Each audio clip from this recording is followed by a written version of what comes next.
right, my NFL fanatics, welcome back to another episode. If you're listening via YouTube, it's NFL TwinTake. If you're listening via podcast, it's NFL TwinCast. So I'm Kyle. I'm Cory. And again, now we're going over draft grades. So if you listen to the podcast, last week we just went over the NFL or NFC West.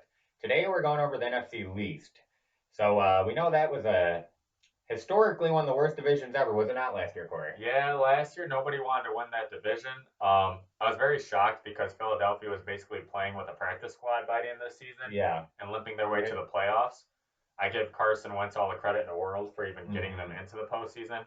On paper, Dallas looked like one of the most talented rosters in the NFL, and they couldn't even find their way into the postseason. Well, I think Jason Garrett, he took a lot of heat, but I mean, they had Ezekiel Elliott and they never gave him the ball. And he's just not good with like important situations. He kind of reminds me of mediocre Bill O'Brien. That's Jason Garrett. So, and we'll get to him because he's an offense coordinator now for a foe in the division. So, Cory, for the NFC least draft grades, who do you got first with the highest grade? So for me personally, and I think this was for a lot of other analysts post draft, I had Dallas by far having the best grade in this division.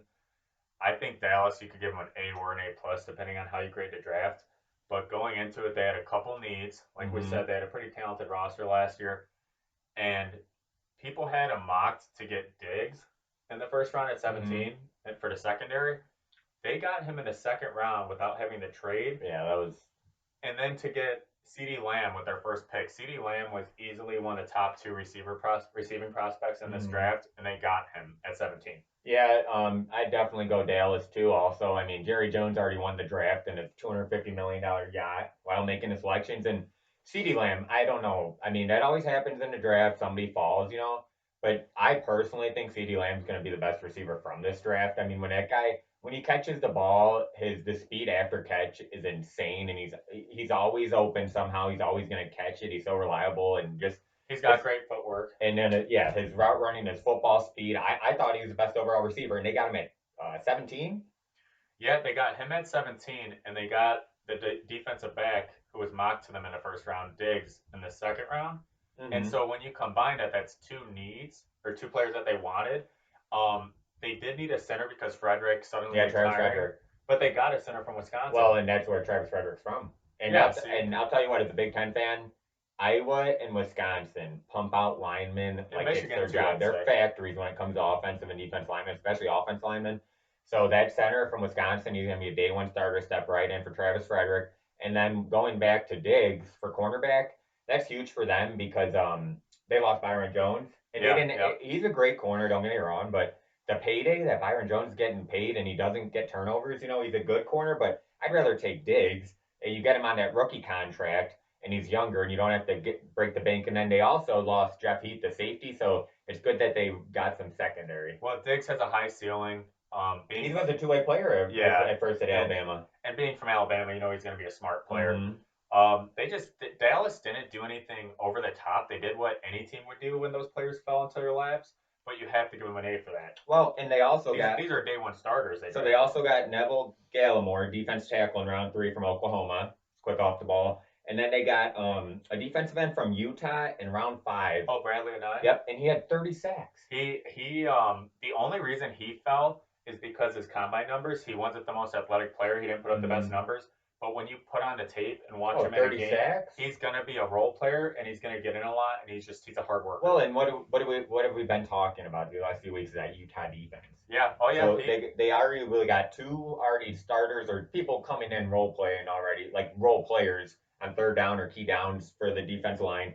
Then they also got Reggie Robinson, a second, a cornerback from Tulsa in round 4. The reason I bring him up is Mel Kiper ranked him as the most improved cornerback in the whole country last year. So and that's so you got 2 secondary players. You got 2 guys worthy of first round picks right off the bat in your first 2 picks. And I know a lot of it's garbage stats last year with Prescott. But they still had a top offense. They had the number 1 offense in yards. So you had CeeDee Lamb with Ezekiel Elliott, Blake Jarwin, Michael Gallup, and then Amari Cooper. Yeah. So Amari Cooper now can't be double teamed because you got him and CeeDee Lamb. Who wants to guard those 2? A lot of young for Dak Prescott. So Dak Prescott's happy now too. They brought in a new head coach who's already won a Super Bowl, Mike McCarthy. So now you don't have to worry about Jason Garrett, you know, not knowing the situation. So I definitely give the Dallas Cowgirls an A. If you're a Cowboys fan, you couldn't be happier with this draft. Especially with how great draft. Yeah, with how their division is. I mean, Jesus, it's a 2-team race. I think they took a step over the Eagles. I do because too. on paper they're already more talented. They had an epic collapse last year.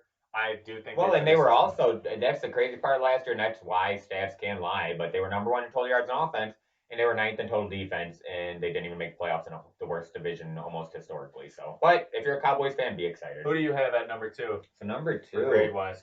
Number 2, I actually have the Washington Redskins. So Washington, I don't think they're going to have much impact this year. They have too much turnover and rebuilding. Like, there's no way I think they even have a shot even in that division at playoffs this year. I will give them Ron Rivera as a heck of a coach. Ron Rivera. He's a player's coach. Role player on that 85 Bears Super Bowl team, baby. Players love to play for Ron Rivera. Oh, he's awesome. He gets the most out of them. Yep, and guess what he's going to bring? Their defense. Yeah. And speaking of which, the reason I gave the Redskins a B+. Again, I don't think they're going to make playoffs this year. They were bottom 5 in defense and offense last year, so they have the ways to go. But Ron Rivera is going to bring in the right pieces, player-wise and coaching-wise too. But their number 1 pick was Chase Young. People say he's going to be better than the Bosa's. Well, the thing with Chase Young, and this is why I actually gave the hometown too, from Maryland. I gave him a C, and the only reason is I don't think I could give them a B just because they took Chase Young. Everyone knew anyone who was at 1 and 2 was taking Young and Burrow. Mm-hmm. They were a tier above everyone, so I can't reward them. I mean, that's what you're supposed to do. I think anyone would have taken Chase Young at number 2. It's a heck of a pick. Yeah, but sometimes that's like the eye test. That's just taking who's right in front of you. Oh yeah, That sometimes it doesn't. I mean, they'd be stupid to not pick him. He's going to be a perennial defensive player. He has a very high ceiling. He can totally change the defense. I mean, he could get pressure to where the secondary is going to. Well, and the thing is too. So their whole D line now. What did the Niners do to get Super Bowl? Is all former first-round picks. So is theirs. Oh yeah. Ron Payne, Sweat, Jonathan Allen, Sweat, Ryan Kerrigan. They love Alabama former first-round picks, and then you add Chase Young now down there, and Kerrigan's proven. So those two on the edge. So their defense, because they need improvement. Their defense was like bottom 2 last year. Well, so for me, with the grade you gave him, I would give him a B or an A at the beginning because of Chase Young. Mm-hmm. He's the best prospect coming in. But to take Gibson as high as they did, he was getting a lot of smoke right before the draft, and he did not run the ball often and was listed as a running back / receiver coming into the combine. He's a gadget type player. He has a lot of potential, but he could easily be a bust. Yeah, see, and so he could. I don't think he could be a bust like a Tavon Austin or Percy Harvin, but he could also be somebody who could be like Devin Hester or Taysom Hill for the fact that the guy, he could do it all. He could be their kick returner. He's got elite speed. Can he tackle? He could be their He could be their kick returner. He could be their running back or slot receiver. So they could put him in on so many plays. I mean, the guy. I kind of want the Bears to look at him. He's going to be good to help too because Dwayne Haskins hasn't really had a fair shot yet. But now that Dwayne Haskins, because their only receiver, I mean, let's be honest, Jordan Reed as a tight end, I feel bad for the guy. But he has so many concussions, but they finally got rid of him. Their only receiver weapon was their second-round pick last year, Terry McLaurin, who was a stud last year, one of the best receivers in the whole draft, Terry McLaurin. I just think that they got enamored with the potential, and if he pans out, good, but that's not what they need in that offense. But what is the league? It's a copycat league. They're saying the speed for the Chiefs, how it helped them with Tyreek Hill and they're a track team, and then Sammy Watkins and everyone. So I think he could be a good player for him. He'll take some of the load off of Terry McLaurin. And then they also ended up getting Antonio Gandy-Golden, the wide receiver from Liberty. He could be a good number 3 receiver. Yeah, and I think he could be a solid number 3 receiver. Yes, smaller competition from where he played because he played at Liberty, but he also had back-to-back 1,000-yard I think he's reliable, has good hands, and he'll block. And he's 6'4", 220 and back-to-back 1,000-yard receiving seasons in only 12 games in a regular season college football. I think another big pick for him that's questionable, but I'm a diehard LSU fan, so I know him, Sadiq Charles. Mm-hmm. He has a lot of athleticism, heck of a lineman, but his character issues are pretty significant. They picked him pretty high because of that. Mm-hmm. He actually dropped, but he would have dropped even further, I believe, because teams didn't want to take a risk on him because of his character issues. But if you're a lineman on the best line in the country who won the championship, and Dwayne Haskins isn't mobile. So he's going to need protection. And then also, hopefully, Darius Guice can stay healthy. We saw some spurts last year that he could be great, but that's back-to-back years now since he's been in the league where he had injury problems. And if not, they still have Adrian Peterson as kind of another coach in the locker room to help change that culture in Washington. So, they did get Thaddeus Moss undrafted, too. Okay. Thaddeus Moss did a lot for LSU this year as a tight end. He's good. He cut some weight. He stayed injury-free this year. I mean, his dad's a legend. He has good hands. He'll block. Thaddeus Moss could be a good player. Mm-hmm. So I kind of see what Washington's doing. I don't expect much this year. Maybe just culture change and getting the right pieces in there. But again, I gave him B plus because they took who's there, Chase Young, and then they also got two guys to help with Terry McLaurin and Dwayne Haskins at receiver, and then hopefully starting offensive lineman to replace Trent Williams. So before we transition to the next team, I gave Washington a C. I gave him a C because, like I said, I do think Chase Young's going to be a perennial defensive player. He's going to be all pro soon. He's going to have a great career, in my opinion, barring no injuries. But the rest of the players, I think they might have reached for a couple of them. I think they kind of grab players based off of potential, which we do in a draft, obviously. Mm-hmm. But I just think that they could have done a little better with the rest of their draft. Yeah. But again, with Gibson, the thing is, if somebody's that talented, you got to find some. If you're a good coach, and Ron Rivera is, you're going to find somewhere on the field for him. Yeah. I mean, you're going to find a way to utilize him. So for me, I actually had the Eagles as my second best draft grade, Kyle. So let me state why. I thought their GM was like on drugs. So I'll state why I had him at number 2. I'd love to hear this one. So I gave them a B. What'd you give the Packers, G? What'd you give them an A? This is the NFC East, buddy, not the NFC North. Yeah, we'll get to that Saturday, baby. So I gave the Eagles a B minus, actually. Sorry, I said a B earlier. But I'd love to have you as a teacher. They drafted Speed. Who just won the Super Bowl? Did he not, America, he just not say that Gibson, I wouldn't take him in speed. We're all getting fascinated by the speed. And then here you come. That's one player. That's one player. They drafted 3 speedy receivers. Dude, they passed up on Jordan Jefferson for Rager, who, I mean, it's Justin Jefferson. Oh, jeez. Okay, sorry. His brother. Jordan Jefferson was quarterback. Okay, it's his brother. Family, whatever. Okay. Justin Jefferson. No, I agree. Jefferson, and there were other better prospects, but they're going for speed, kind of like I'd rather take the speed guy from Memphis, from Mike Norvell's offense, who actually makes good bowl games and does something, than a guy from TCU. Okay, if he lets me finish why I gave him keep digging that hole. If Rager can catch the ball, he has plenty of speed. If he can catch the ball, guys, that's what receivers do. We saw what they did with Deshaun Jackson at the beginning of his career. They're trying to get another Deshaun Jackson. But now the guys can't stay healthy. All right, let me name this off. You got Marquise Goodwin in a trade. He's never. You got Deshaun Jackson. Deshaun Jackson's like 35. And you got Jalen Rager. And he's only a one-trick pony with speed. They got Hightower from Boise State. Speed. Okay, that's a good one. Okay, but for a 6th-round pick or whatever. Here is why I gave him a minus, and this is what Kyle's about to bicker about for 5 minutes until I tell him to stop. I don't think they should have drafted Jalen Hurts that high. I don't know why they even drafted him. I love Jalen Hurts. Thanks, guys. I'd love to see Jalen Hurts actually get a play. Yes, and that's my point. They're going to try and make him like Taysom Hill. How much did they pay Carson Wentz? Oh, he broke the bank. So he's your franchise quarterback. Granted, he's very injury prone, but drafting Hurts, and people want to say, he's going to be Taysom Hill. Taysom Hill is one of a kind. That guy plays special teams for tackles. He can run the ball. He can block. He can catch touchdowns. Jalen Hurts isn't going to be able to do that. He can throw and he can run. And if Jalen Hurts comes in the game, I already know what they're doing. Yeah, I think I just don't see the. It's not, if that's what you're trying to do with them, you don't take that as your second pick. No, I don't see the fit. When you have so many needs because they're a walking hospital, walking ER. Well, I mean, medical tent. It was split between fans. Half the Eagles fans were very disappointed that they picked him in the 2nd round. Well, other half's idiots. But so I think that was a waste of a pick, very high for what they have right now.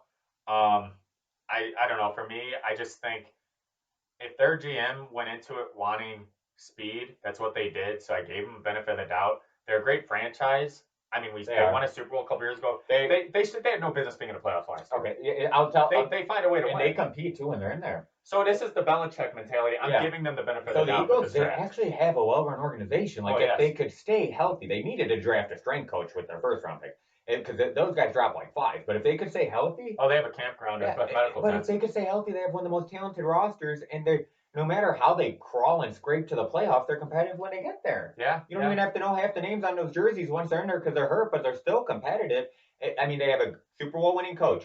Carson Wentz is a franchise quarterback. He's young. I know availability. He should have won an MVP. Yep, I was going to say, availability is best ability. But when the guy is healthy, he's MVP caliber quarterback. Yeah. So the only reason I gave him a C+, and the only reason I even gave him that is because they got a hybrid linebacker from Colorado. And then they also got a safety from Clemson. So those two, they could both plug into the defense. And then the 2 late receivers they picked up, the Watkins and then the one from Hightower from Boise State. So their late picks is why I even gave them a C+. Otherwise, I was going to give them a D or an F.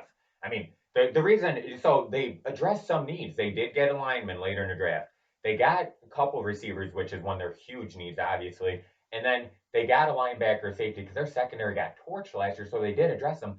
But they waited till later in the draft, which I think so they picked some of the right positions and their needs, but not at the right slots. I think they should have took them sooner. So I like that they addressed some of their needs. But the first two picks just baffled me. I mean, literally, when Jalen Reagor, what are you doing? I mean, dude, who was still left on the board? There was Pittman, there was Mims, there was Jefferson. There, you could have named like 8 more receivers. I would have taken. I know it's copycat league. They saw the Chiefs, but hey, newsflash, he's not going to be Tyreek Hill, guys. Like, so that was stupid. For the first pick, and then okay, let's go to I love Jalen Hurts, man. If you want to get that guy's his work ethic, his attitude, he wins everything. Dude, he's not going to be I mean, for your second pick, yeah, he's a nice shiny toy, but you still have a lot. If you're trying to help Carson Wentz, I mean, my God, you're going to take him second. He's barely going to play, barely see the field. Run him out for an option or wildcat. Cool. So, ooh, nice trick, Eagles. Before we're going to try what is it, the Philadelphia special, but way to waste Jalen Hurts' career. Way to ruin it for us fans who actually want to see him play. Yes, I know. Okay. So, as you could tell, Kyle's still butthurt about Parkey missing a field goal 2 seasons ago. Yeah, my little Tweety birds over there. The Philadelphia Cry Eagles Cry, you Philadelphia Tweety birds. Okay, let's not be biased here, buddy. No, I will tell you guys, you have an amazing quarterback, a good run organization, one of the most talented rosters. You need a new strength coach. It was a waste. It was a reach on Reagor. He might be good, and it was you guys wasted Jalen Hurts. Mike, what are you doing? That was stupid. Give Carson Wentz some help, man. Okay, so go address a second. That was dumb. We're gonna transition. But the reason I would have put my name to be draft eligible. You guys could have picked me in round 3. So the reason I gave them a B- is they picked up 4 receivers. They picked up 3, and then if you count the trade for Marquise Goodwin, one of those players has to pan out. So they didn't have many holes to fill. They didn't. This isn't Chicago. There was someone. They didn't have holes to fill. You see their secondary? Chicago offensive players go to die. They have a chance. Okay, so we're gonna transition so that Kyle doesn't talk about this in the next 10 minutes. It looks like we both gave the Giants a pretty Giants, okay. The G-Man. The G-Man. So the G-Man, I got a B-, man. So guess who's their offense coordinator? Jason Garrett. It'll make for some interesting matchups there, Cowgirl fans. I'm sorry, but how hysterical would that be if Jason Garrett's not a bad coach? No. He has a good, decent offensive mind. People forget he had not a bad coach, but he's not great. He was a successful offensive assistant and coordinator prior to Dallas. All right, there's cheers to this. If we want to rank coaches, him and mediocre Bill O'Brien are in the same lane. Okay, well, let's just keep going with the draft. So, I gave him a B-. Why? What does Gettleman always do? He never trades, ever, his picks. He stays put. He doesn't. I do respect that he does work from the inside out. He doesn't care about a sexy pick either. So I like that what they did was really address tackling that line for Daniel Jones and then Saquon Barkley, because Barkley dude, he had a... Did you say Saquon? Yeah, Saquon Barkley. Have you seen his quads? Yeah, dude, the guy's huge. But I mean, I wasn't aware that the size of your quads made you good at football. Of course, you were Chicken Little over there. But the thing is, with Saquon Barkley... It's a physique show, apparently, or bodybuilding contest. If it is, he wins. And the thing is, dude, that guy, he had a... barely eclipsed 1,000 yards last year because the line was so atrocious. And I know Daniel Jones, I think, played pretty well, besides the fumbles. But get some protection for Daniel Jones because he's going in his second year. Get some protection. He has an arm. Oh, yeah. And some protection for Barkley. And they addressed that by getting Andrew Thomas, though, with number 4 pick. Who knows, though? I mean, he's a first-round lineman, but I think there were 3 or 4 offense tackles better than him. But who knows? I mean, maybe he will be a Hall of Fame lineman. And they addressed that need. That's who they thought was best. I'm going to counter, too. If this is any other draft or any other year, Andrew Thomas is going to – there's not even going to be a question on him being the top pick lineman. There was just really good tackle there's a lot of athletic freaks at he's a day one starter this year. He's going to be a day one starter. That's what I'm saying. So and he was a lineman for Georgia, who's always a powerhouse. You're playing top defensive lineman. Yeah, so so that's a good pick, and that's something they needed big time to help Daniel Jones, and their line was atrocious. And then round 2, getting Xavier McKinney was a steal. The best safety in the draft.